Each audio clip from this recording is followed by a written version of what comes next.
Bom dia, eu quero agradecer a presença de vocês, poucas pessoas, mas muito interessadas. Acredito que o tema é de interesse, mas provavelmente por aulas, provas e etc, porque a gente está com um calendário muito apertado, os alunos não puderam comparecer. De qualquer maneira, nós estamos fazendo toda a gravação dos eventos para posteriormente, quando professores desejarem, eles podem ter esse material à mão para poder divulgar. Bom, eu vou pedir para que os convidados se apresentem. Tá? Nós temos a professora do curso e ela faz a apresentação dos convidados para a mesa. O tema de hoje é crack e saúde mental. Okay? Obrigada pela presença de todos. Eu vou sentar aí. Tá bom, Carol? Eu apresento. Obrigada. Bom dia. Primeiro, eu gostaria de agradecer o convite. Assim, eu acho que é muito importante a gente poder trazer esse tema para a discussão dentro da universidade. Professora Ângela, a senhora vai nos dar licença para abrir um pouco, ampliar um pouco esse tema aí ao longo do debate. Bom, eu estou professora do curso de terapia ocupacional desde setembro do ano passado, também estou chegando aqui na universidade. Eu sou de Minas, vim para o Rio fazer residência em saúde mental, fiz residência no IPUB e passei por uma experiência de trabalho com uma equipe de consultório na rua durante 1 ano e 8 meses. E a partir dessa experiência, e da vivência nesse campo da saúde mental, da população em situação de rua, eu venho compartilhar um pouco dessa experiência com vocês. Temos aqui o Césio Soteras, médico de família. Vou pedir para que ele mesmo se apresente. Bom, eu sou médico, trabalho no consultório de Jacarezinho. Trabalhei um bom tempo aí pelo Brasil afora, sempre com a questão da saúde pública. Hoje é um desafio, a gente está trabalhando na prefeitura como consultório. Césio também tem uma experiência com Médicos Sem Fronteiras. Ele já trabalhou em lugares muito inóspitos, ao redor do mundo, assim. Então ele tem uma experiência de trabalho muito rica e acho que ele vai poder contribuir muito aqui com o nosso debate. Temos também Daniel Elia. Daniel Elia atualmente é coordenador do CAPS 3, AD Miriam Makeba, de bom sucesso. Inaugurado semana passada, fresquinho, saindo do forno. Daniel também tem uma experiência de consultório na rua, Daniel? Bom dia. Queria agradecer também o convite.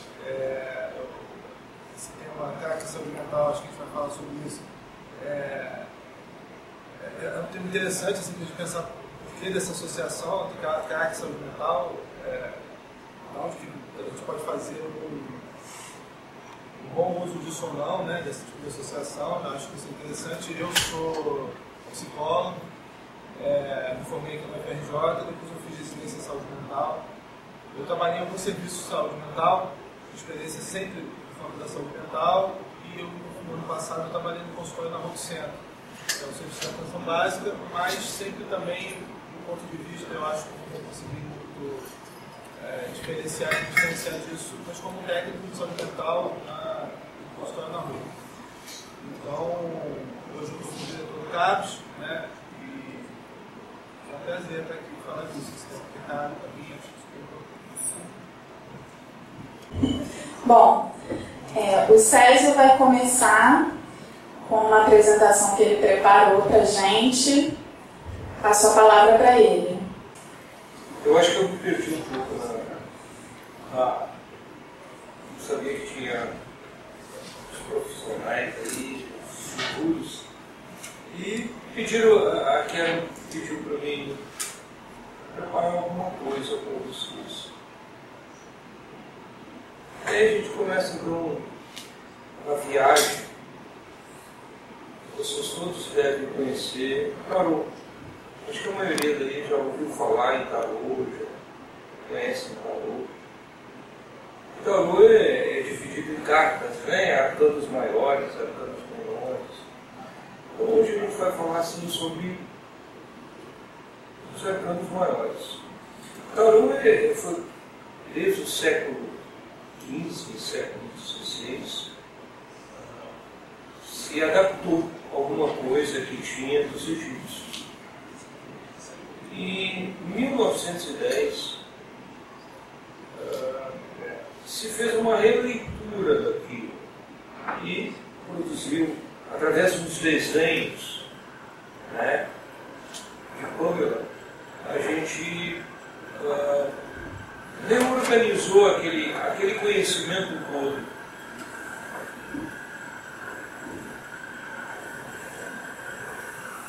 E aí a gente começa então falando sobre o tarô, a primeira carta do tarô, o louco. O louco, ele pode significar 0 ou 22. Pode significar nada ou tudo.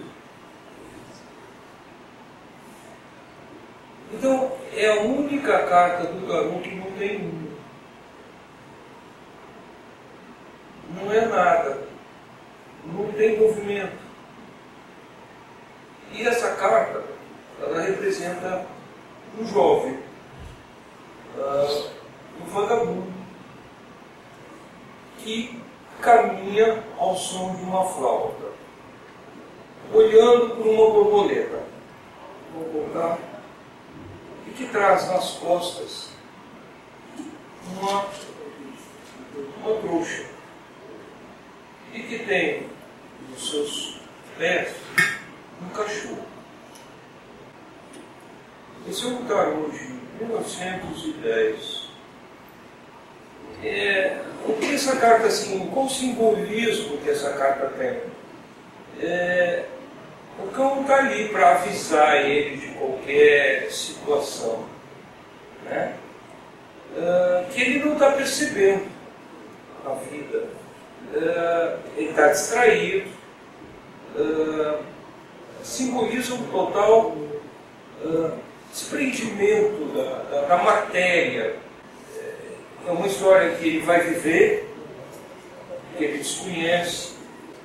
O acaso é que vai resolver toda a situação. O saco, na verdade, para o tarô, significa os naipes. Mas também significa a existência, os vários caminhos da existência humana. É aquilo que ele vai realizar e que não realizou. Então, o louco, ele tem o potencial de resolver. Esse é o louco moderno. É o louco do tarô. Está ali o saco, está ali o andarilho, está ali o cachorro. O cachorro é o símbolo do isolamento social.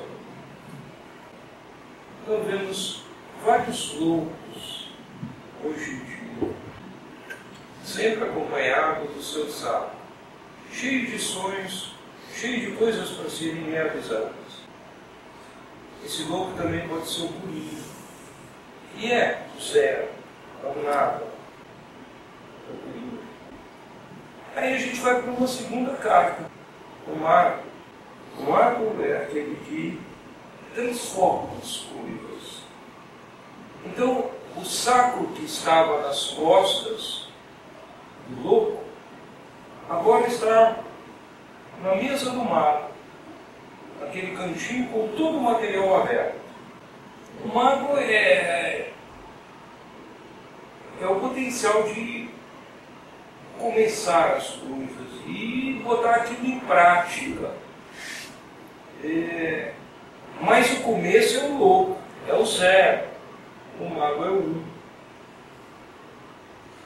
Então, o mago é o ponto de partida. É o ponto de partida das transformações. Então, a gente pode ver ali na foto que está o saco lá em cima, nas costas do louco, do 0. E agora esse saco está na mesa do mago, na mesa de transformações. Então o louco fica vagando na Terra, né, no seu potencial, com o seu potencial dentro da bolsa, e sendo perseguido pelo cão. Quais são essas ações do mago? Essas ações estão espalhadas aí pelo Brasil afora. Uma seleção de moradores de rua, de meninos de rua, de Fortaleza. Eles carregam a foto de um ex-jogador, ex-colega dele, que foi assassinado pela polícia. Aqui, um grupo que é o Pequeno Nazareno, lá de Recife, que trabalha com crianças de rua. Vocês devem conhecer o Lulu, que tem uma escola para crianças de Pelourinho, usuários de crack, moradores de rua. Uma ONG em São Paulo, uma outra ONG em Curitiba, Criança Mais de Rua.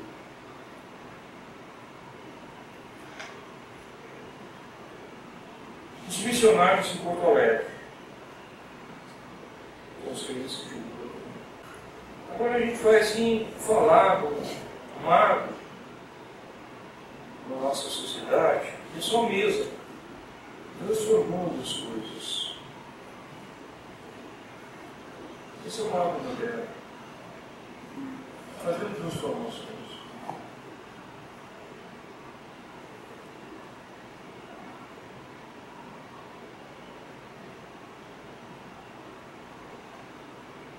Esse é o nosso consórcio, os nossos vários, os nossos colegas, né? Várias áreas aí, psicóloga, assistente social, pequena, enfermeira, agente de saúde, técnico. São os transformadores de uma realidade. Ou tentando transformar essa realidade. E a luz. Um jeito que eu dar uma cartinha de duas cartas do tarot para vocês. Vamos lá.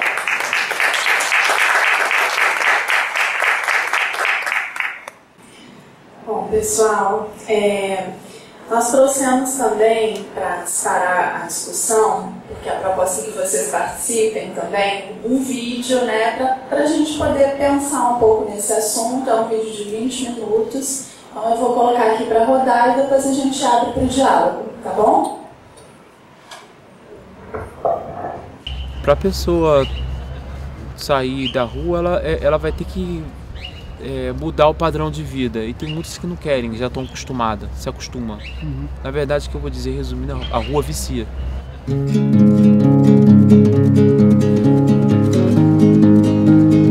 As pessoas moram na rua pelo seguinte: oriundas de presídio, oriundas de uma relação sexual mal definida, que acabam se separando e vêm para a rua, oriundas de perda de residência. As pessoas moram na rua oriundas porque foram à falência, não sei o número de outras coisas que poderiam ser acrescentadas nesse tema.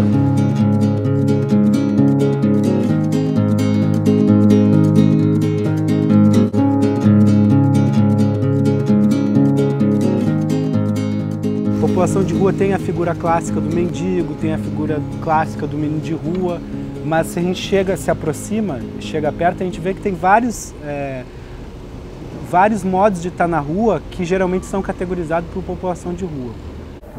Um termo que inclusive costuma aparecer aí na mídia, na descrição das pessoas, assim, né, como se fosse um bando de zumbis ali, um amontoado amorfo de pessoas, e não é. Mesmo eu sendo um ex-morador de rua, mas às vezes eu coloco muitas vezes no lugar dele. Então eu vejo como um ser humano, tá, que precisa de ajuda, né, que precisa de atenção das pessoas, que precisa de carinho, né, e que precisa de ter um respeito no seu direito de ir e de vir. Eu vou falar de mim. Eu saí de casa por discussão familiar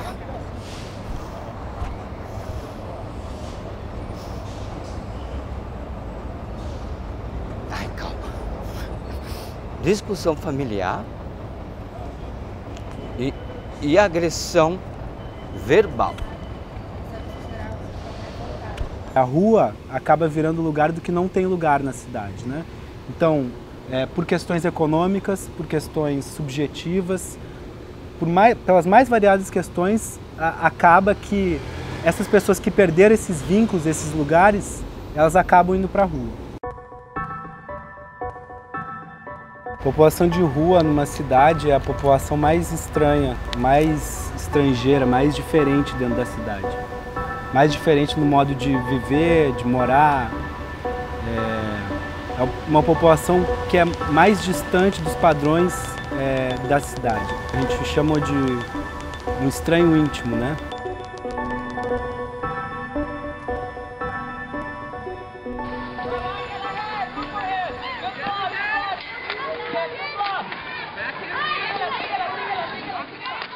Consultório na rua, a importância é que ele vai até a pessoa. Não significa que essa população agora vai ser atendida apenas na rua, né? Significa que a saúde estica, né, as suas ações para conseguir garantir que mesmo quem não chega ao serviço seja assistido, que a gente consiga garantir uma cobertura da saúde com uma população que esteja presente no território e que, por uma questão de equidade, às vezes é quem precisa até de mais cuidados. A gente entende que saúde não é uma questão da gente esperar nos equipamentos de saúde, é de buscar, né? Não é, a estratégia de saúde da família é uma estratégia que coloca isso, e o consultório da rua vem nesse encontro. A gente precisa buscar e tem que mostrar para as pessoas os direitos que ela tem. O consultório na rua para a gente é muito importante porque ele vem ver a saúde da população de rua como um todo, não apenas fazendo esse link só de população de rua e dependência química. Não é todos os moradores em situação de rua que fazem uso de substâncias psicoativas. Estava nas ruas muito mal, muito doente, e eu fui abordado pela equipe da saúde e eu fui encaminhado para a UBS. Eu fui bem tratado. Então, digamos, lá que começou esse seu processo de Foi. cura, né? De reabilitação. Foi. Foi com muita palavra que eu cheguei onde que eu tô.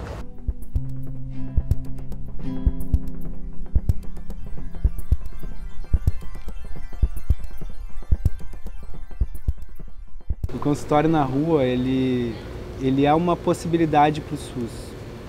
No sentido de atender uma população que o SUS não acessa e que o SUS tem muito pouco conhecimento de como tratar. E ele é uma possibilidade de qualificação do próprio SUS, porque o atendimento da população de rua exige que os princípios do SUS sejam levados ao limite, sejam radicalizados. Quando você vê que o morador em situação de rua era um ser humano, que ele tem diabetes, tem problemas de HIV, tem problemas de tuberculose, tem diversos outros problemas, por que só linkar ele com a dependência química? Nós somos pessoas sujeitas de direitos. Nós não somos pessoas mais aquelas pessoas que antigamente diziam que apenas cobertor e um pratinho de sopa fazia com que a gente pudesse ser uma pessoa por inteiro. Roubaram minhas roupas, roubaram meu documento. Tá sem documento? Sem roupa, sem nada. Aparece lá de tarde, cara. Aparece lá pra gente pode te ajudar. Que a gente pode te ajudar. Lá é unidade de saúde, você não tem nada a ver com... Ninguém vai recolher, você não vai te internar, não vai prender você, só vai fazer... A gente vai lá te promover um cuidado pra você. A gente vai conversar sobre essa questão da documentação. Minha vida. Isso aí. Valeu. Tá bom? Muito obrigado, irmão. Valeu. É porque assim, o consultório na rua, ele vem... Ele assim, é aquele que vai dar, de alguma forma, acesso, né? O primeiro acesso. Porque essas pessoas estão estigmatizadas, essas pessoas elas não acessam o serviço público, porque muitas vezes ela chega no serviço público, a primeira pessoa que atende ela, na verdade, não é nem nenhum técnico da saúde, né? É o cara que fala, você não pode entrar aqui porque você tá com um monte de lixo, você tá sem camisa, você tá de chinelo, você não tem documento, né? Então, a gente tá produzindo esse sujeito o acesso. A gente está falando para ele, não, você é um sujeito de direito, você tem direito a acessar isso. Então, acho que a questão da atenção primária vem nisso. E a gente faz um trabalho de convencimento, de sensibilizar, de explicar, de dar sentido para a pessoa o porquê cuidar.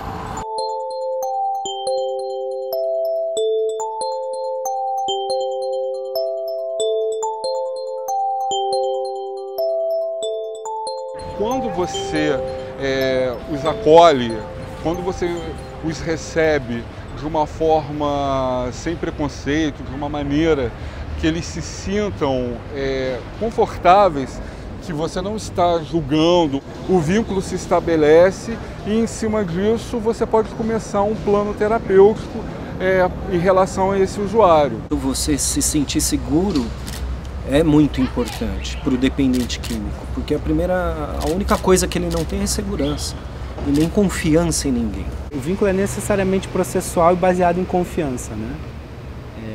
Esse é um ponto importante para o sucesso ou não do consultório na rua, que é a capacidade das equipes de saúde de respeitarem, né, as formas de vida que estão acontecendo ali na rua, né, o modo como as pessoas estão na rua, que não quer dizer necessariamente aceitar essa condição, mas sim entender que essa condição tem a sua legitimidade. Depois que você já tem um vínculo, você viu que você está no momento ali, que você sente isso, é um feeling, você sente que ele está aberto para a escuta, está aberto para aquele tipo de conversa, aí você entra nisso. Aí você chama. E sempre que você puder retomar essa autonomia dele, é bom. Cada vez mais você vai entrando com uma coisa a mais, aos poucos. Que nem a Ana Cristina que veio aí ontem, ela foi para um albergue, tipo, ela estava em situação de rua na Cracolândia até alguns meses atrás, entendeu? Agora ela está no albergue, ela toma os medicamentos da TB certinho, ela que vai até o BS tomar o remédio, ninguém leva para ela. Lá foi o melhor consultório para mim, entendeu? Que nos outros ONGs não me aceitaram. Seu Vanderlei foi um dos primeiros usuários nossos cadastrados e fez todo o acompanhamento de tuberculose em situação de rua e recebeu alta por cura. Foi o primeiro também a receber alta por cura, né? Eu dou graças a Deus por isso, entendeu? Eu dou graças a Deus por causa disso, entendeu? Porque senão eu pensava que eu nem ia estar mais com vida.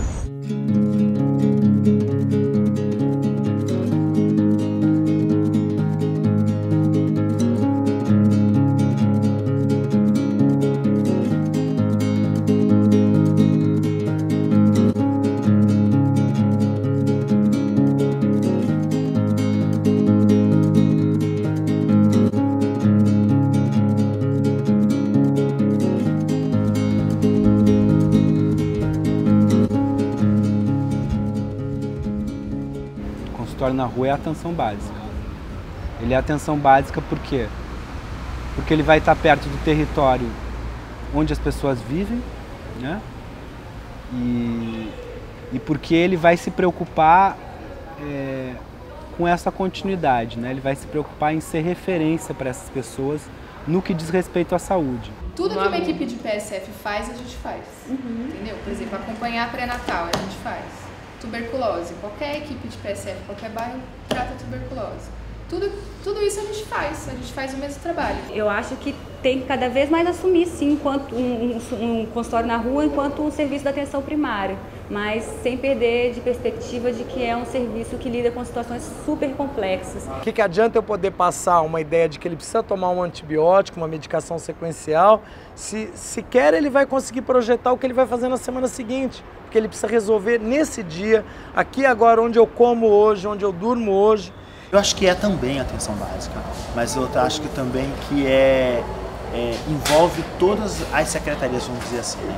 Envolve a atenção básica, mas vai envolver também a saúde mental, vai envolver também o trabalho e renda, vai envolver a habitação. Eu acho que o consultório na rua, ela é uma rede ampla, né? Um morador em situação de rua, ele não é só saúde, ele não é só assistência social, ele não é só violência urbana. Ele se faz necessário que a saúde dialogue com a assistência social, que dialogue com a habitação, que dialogue com a segurança pública, que dialogue principalmente com a segurança alimentar. Eu acho que isso não vai ser bom apenas para a população em situação de rua. Profissionais que vão trabalhar nessa lógica no território são profissionais que conseguem ter essa percepção, que discutem com os outros serviços. A gente não pode dizer é o crack, vai achar um elemento.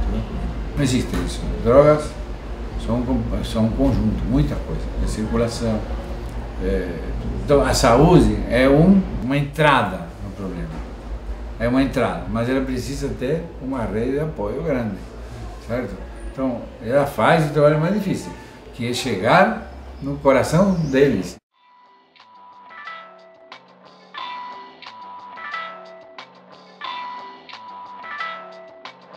O território ele é dividido mais ou menos pelo que a gente tem do censo que é feito para a população em situação de rua. Feito isso, a gente faz um cadastro das pessoas que estão no território. Então isso me dá um perfil, conseguir levantar a idade dessas pessoas, o sexo, quais são os agravos de saúde que eles mais referem, qual que é a droga que predomina, o que é que ele faz para ganhar a vida. Então a gente tenta descobrir a rotina dessa pessoa para poder ajudá-la a se organizar se assim for o desejo.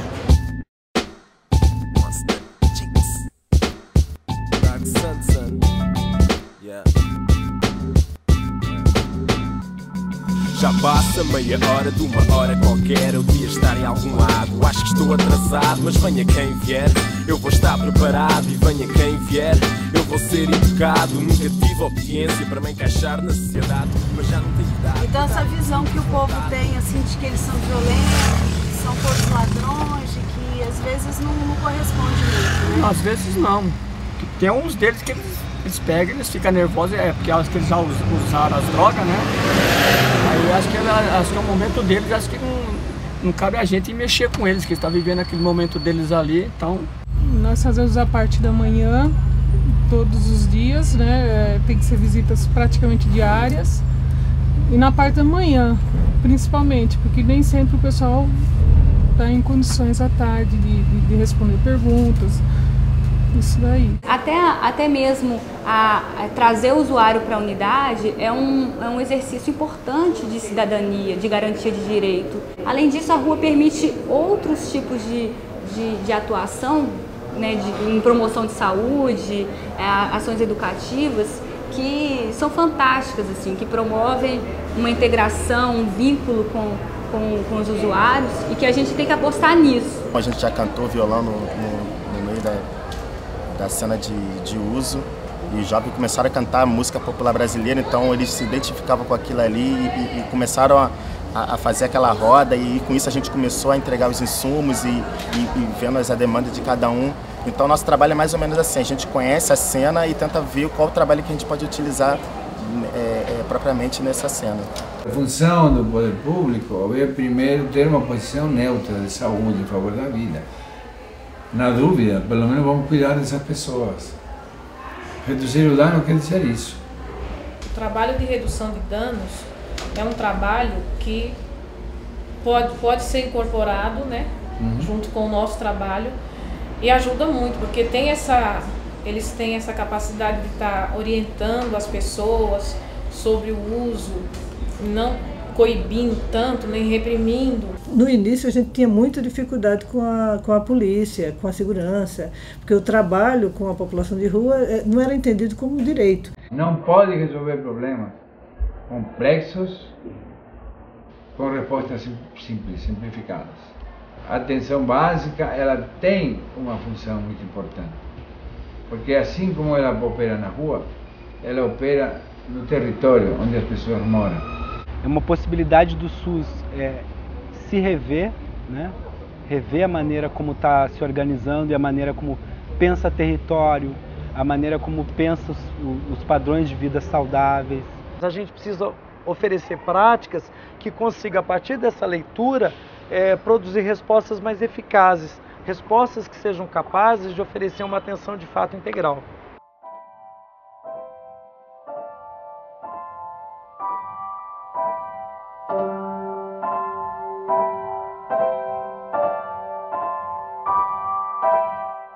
A gente tem alguns moradores que a gente conseguiu encaminhar para escolas, por exemplo, e que foi encaminhado para o mercado de trabalho. A gente tem moradores em situação de rua que a gente conseguiu todo esse trajeto.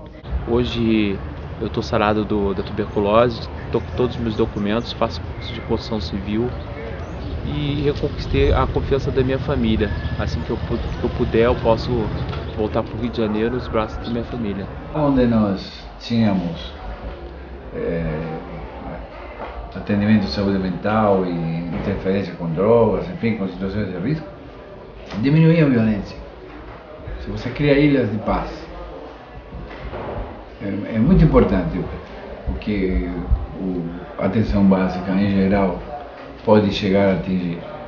E as conquistas que você teve ao longo desse encontro com o consultório na rua? Grandes conquistas. Por exemplo mesmo, Hoje em dia eu passei a viver, não vegeto mais. Hoje em dia eu conheci realmente a pessoa que existe dentro de mim. Que eu, no meio das drogas, eu não conseguia enxergar. E como que é essa pessoa? Uma pessoa alegre, animada, educada. Eu gosto do que eu faço, entendeu? É um prazer em ajudar as pessoas, principalmente as pessoas, né? Bastante vulneráveis que moram na rua, né? Que precisam dessa ajuda.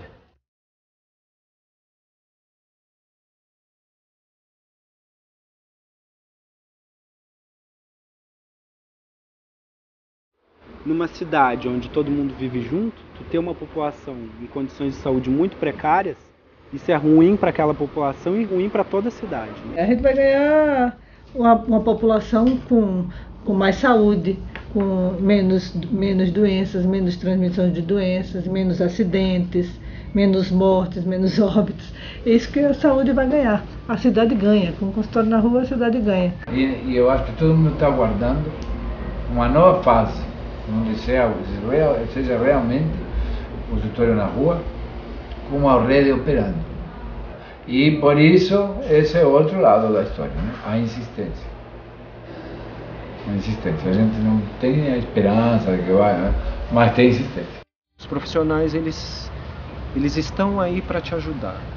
Se você quiser, se você tiver convicção, basta procurar, sabe? E se você não procura eles te procuram. Que é comum, você pode vir no final da tarde, tem meia dúzia de profissional aí de jaleco branco procurando. Ô fulano, você viu o Beltrano, tal, puta, sumiu faz 2 dias, como é que não é?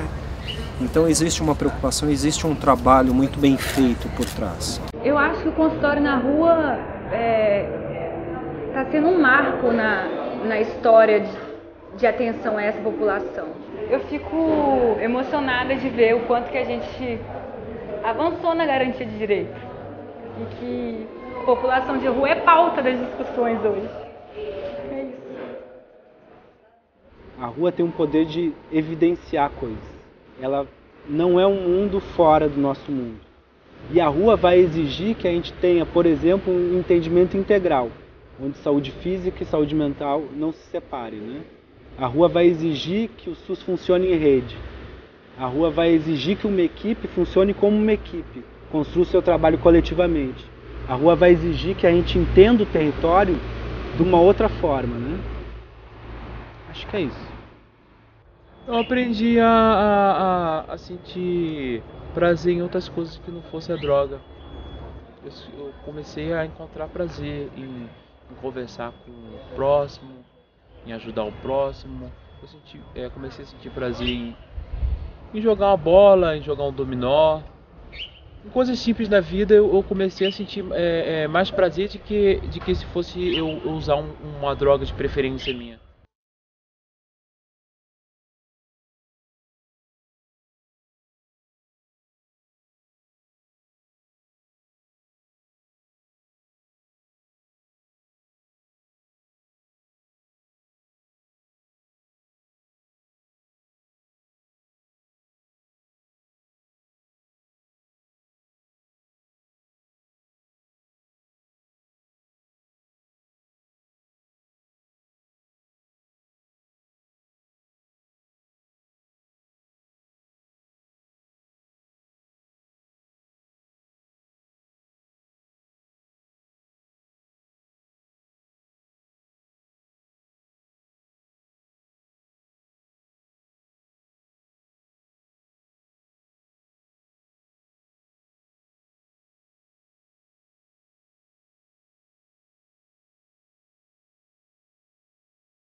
eu acho que é um vídeo muito importante porque ele coloca a questão do consultório na rua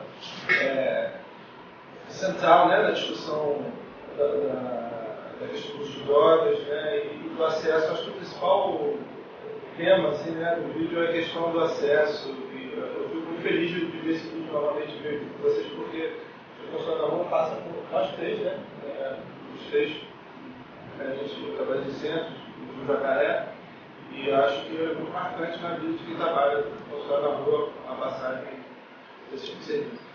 Eu tinha feito uma apresentação, primeiro eu pedi desculpa pela saidinha do vídeo, porque eu vi que minha filha está doente, e aí estava me dando lá de casa, mas não era nada.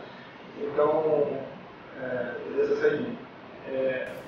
Vou retomar um pouco o tema da beleza, que é a técnica de saúde mental, mas enquanto eu estava vendo o vídeo e a apresentação do Sérgio, eu pensei em algumas coisas, e aí eu estou com receio de ficar um pouco confuso, mas eu vou falar um pouquinho a partir disso. Porque o Sérgio, quando começa a falar do louco, eu acho que tem a ver com o que eu queria dizer depois, né? Então vamos lá. O que acontece? Quando é que o louco ele passa a ser tema da medicina? Ele passa a ser tema da medicina lá pelos anos 1800, né? Não vou ter aqui muita história, mas é uma apropriação do saber científico, né? Do fenômeno que era tratado antes como um fenômeno da religião, ou um fenômeno que eram as possessões. Né? Essas possessões não eram, na verdade, um assunto sobre o qual a medicina se detinha. Né? Acho que é mais ou menos isso. E aí,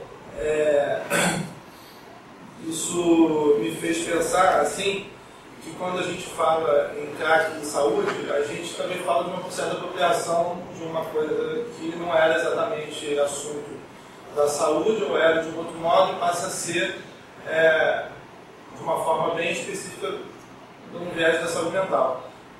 Não sei se eu estou sendo bem claro com relação a isso, mas eu acho que é importante pensar que não é natural tratar o crack como problema de saúde, ou problema de saúde mental, ou as drogas, né? ou quando a gente pensa no consultório na rua, a própria condição, as consequências da condição de estar na rua como problema de saúde, né? Isso é um esforço que se faz todo dia, né? Então, eu acho que isso é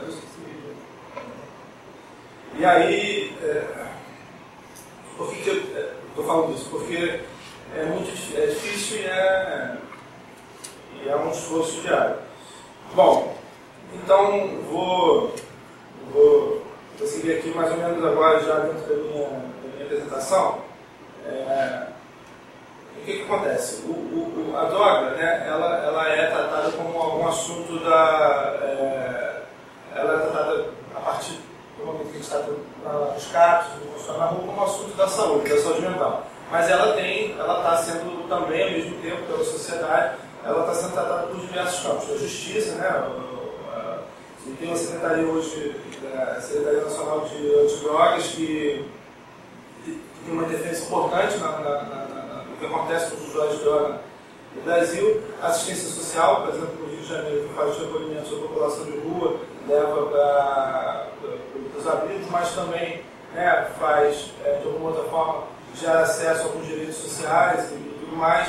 E também a gente tem educação, né? Quer dizer, a droga é uma questão de educação, uma questão de levar informação às pessoas, se o uso é ou não prejudicial, e isso passa pelas escolas e tudo mais. E também a saúde, né? A saúde, tanto a atenção básica, a atenção a droga tomada como um problema biológico, como um problema de uma dependência química, ou a droga também tomada como, do ponto de vista, eu acho que é o que é mais interessante, como uma coisa que envolve todos esses tipos de atravessamentos aí que eu acho que é um certo viés que tem a ver com a saúde mental. Eu vou defender uma posição um pouco ao longo do que eu vou falar, porque eu não sei se todo mundo vai concordar comigo, mas é uma posição que eu acho que é importante. Para mim, ela é importante. Então, são campos que estão em tensão entre si. Tá? São campos que, quando a gente fala hoje em dia no Rio de Janeiro, de saúde e assistência social, a gente vive diariamente essa tensão. A gente viu o Daniel do consultório já dizer assim, a gente não está aqui para carregar vocês para um lugar, para internar, a gente está aqui para poder oferecer saúde e tudo mais. Então a gente convive com essa tensão entre alguns campos, algumas lógicas de entender o problema. Então, assim, quando me passaram no tema da mesa, crack saúde mental, eu pensei assim, o crack saúde mental, mas crack não é um programa só da saúde mental, crack é um programa de vários, falei isso, no telefone com a Kefra, é controverso a gente situar isso nesse ponto.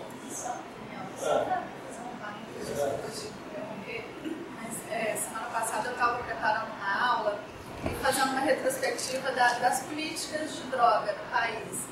E a droga, assim como o Daniel trouxe, né, que é saúde mental, né, a loucura, ela só começa a ser tomada, né, pelo saber médico depois de, né, em um determinado momento da sociedade, por uma conjuntura social.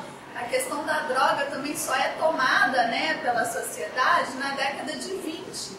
Então, até 1920, assim, não se tinha, né, nenhuma legislação, nada no Brasil que regulamentasse isso. Então, tem a ver com essa conjuntura social que o Daniel está colocando, não é uma questão só de saúde, né? Eu não quero dizer que a ciência está se apropriando da droga agora, tal como a ciência se apropriou da loucura, mas assim, alguma coisa da saúde mental, né? Uma apropriação do tema pela saúde mental. E aí tem essas coisas, né? De repente, uma certa conjuntura social. Você não sabia que a droga só virou tema a partir da pandemia. Isso não é natural, né? Ela se entende da desenho. Isso é importante a gente ter sempre em mente, que as coisas não são naturais. E aí, depois que são naturais, mas muitos assuntos, isso não é uma coisa natural. E aí, o que acontece? Então, são campos que estão em tensão sempre entre si. A saúde mental, então, e aí eu refletindo sobre esse tema, porque assim, nós temos uma coisa especial ou específica que a saúde mental pode fazer aí, e eu acho que talvez eu possa tentar tratar um pouco disso. A saúde mental, a lógica da atenção psicossocial, que é talvez a diretriz que a saúde mental, uma certa saúde mental que a gente defende, precisa ter como direção de trabalho, né? Ela defende uma posição de que a gente precisa incluir os diferentes tipos de subjetividade no contexto social, né? Então, o louco ele é excluído por uma diferença, e essa diferença, a atenção psicossocial, ela entende como uma diferença qualquer, como outra, que a gente precisa poder incluir na dinâmica social. Então, isso significa que, a partir do momento que a saúde mental começa a tratar disso, dessa tensão que existe entre esses campos, ela pode tratar do problema principal, que é a segregação do usuário de drogas no contexto social que a gente vive hoje, e aí o crack é o principal exemplo disso, porque isso acontece com os outros usuários de outras drogas também, né? Alcoolistas, cocainômanos, etc. Isso significa que a saúde mental ela vai fazer com que não exista mais tensão entre esses campos, né? Ela mantém a tensão, ela precisa manter a tensão, isso não cabe ela manter, essa tensão existe, mas ela pode fazer valer uma lógica nessa discussão, em alguns momentos pontuais, de inclusão desses sujeitos aí no campo social. Então,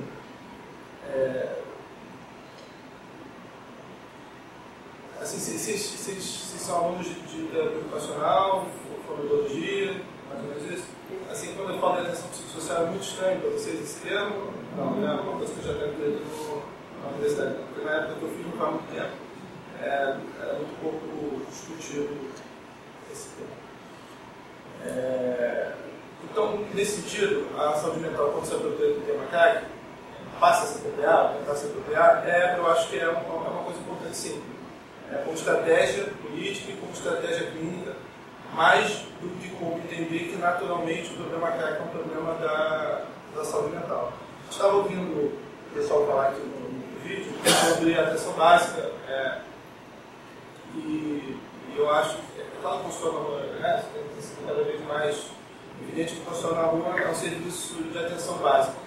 Quer dizer, é evidente isso, né? Faz práticas de atenção de família, e acesso à promoção, prevenção à saúde, isso não há dúvida.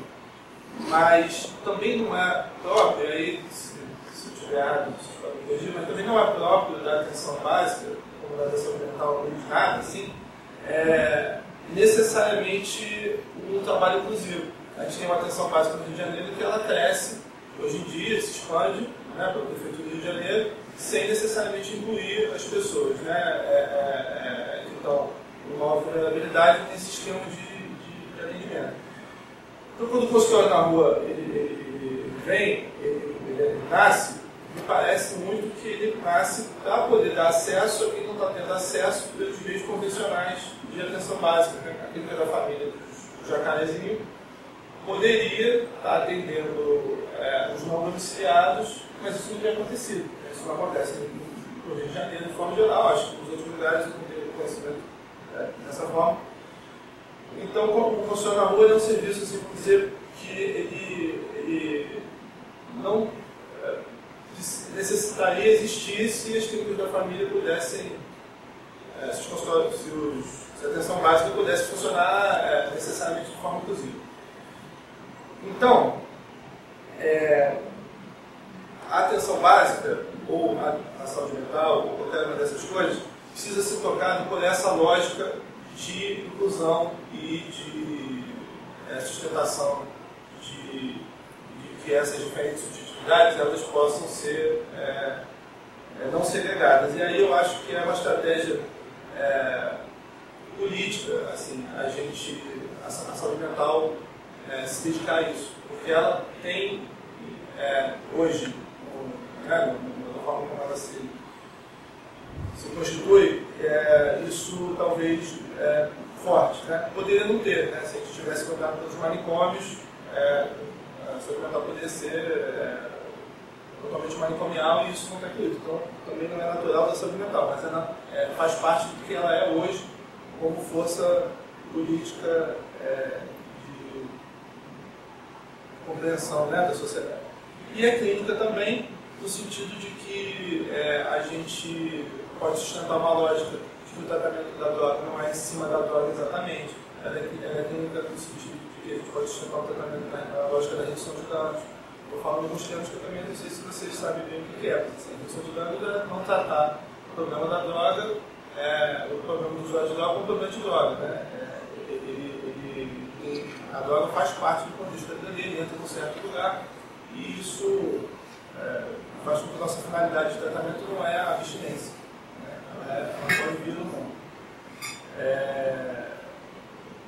É clínica no sentido de a gente poder sustentar uma visão integral, uma visão de acesso aí, que não é acesso só à saúde, mas acesso aos direitos sociais, aos direitos humanos. E é isso, assim, eu acho que é nesse sentido que a saúde mental pode contribuir quando se apropria do tema, né? Sempre lembrando que isso não é natural e que ela faz parte de um certo contexto muito complexo, né? Se eu falar agora de livro, acho que é muito tipo de constituição aí de um problema que não é simples. O problema 7 fala isso, né? Resposta simples, o problema complexo não vai levar a lugar nenhum. Então é isso, só. Eu queria introduzir como acho que a gente precisa também conversar com esses sites, que são um pouco, então a gente está num ambiente íntimo, né? A gente pode falar vocês também sobre o assunto, tá bom? É isso.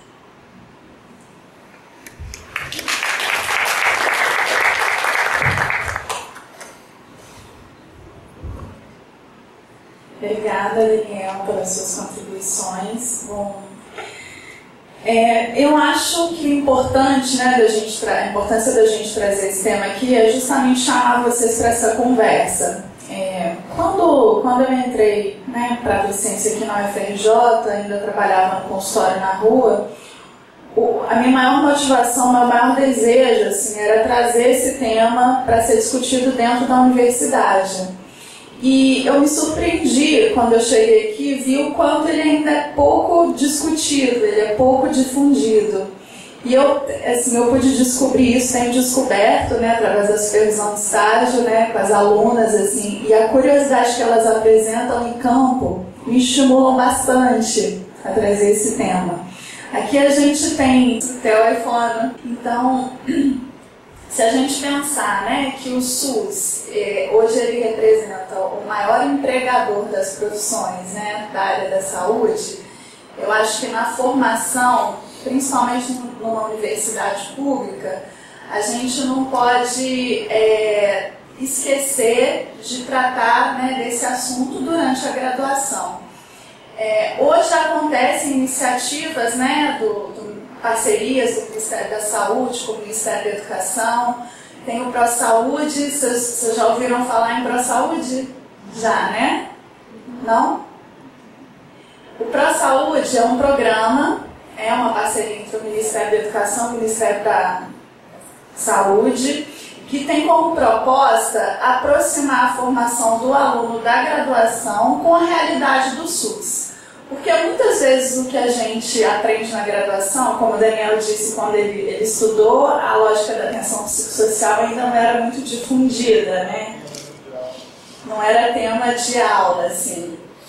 Então, são realidades que a gente se depara depois que se forma, que a gente se pergunta qual instrumental que eu recebi dentro da universidade para poder atuar aqui de frente com esse usuário do SUS, com esse paciente, né? Com essa pessoa que está aqui sob os meus cuidados. Então, assim, a proposta, né, de trazer esse assunto do consultório na rua, da atenção básica, eu acho que traz uma discussão, né, ampliada assim, de qual papel vocês vão exercer, por mais que cada um esteja, né, numa graduação diferente, todos são profissionais de saúde. E uma vez no SUS, a gente não escolhe quem vai atender, né? Então não chega assim, simplesmente para falar, ele é só afásico, né? O prateólogo, ele é só hemiplégico, assim, é um ser humano, né, que a gente vai cuidar na sua integralidade, seguindo, né, os princípios todos do SUS.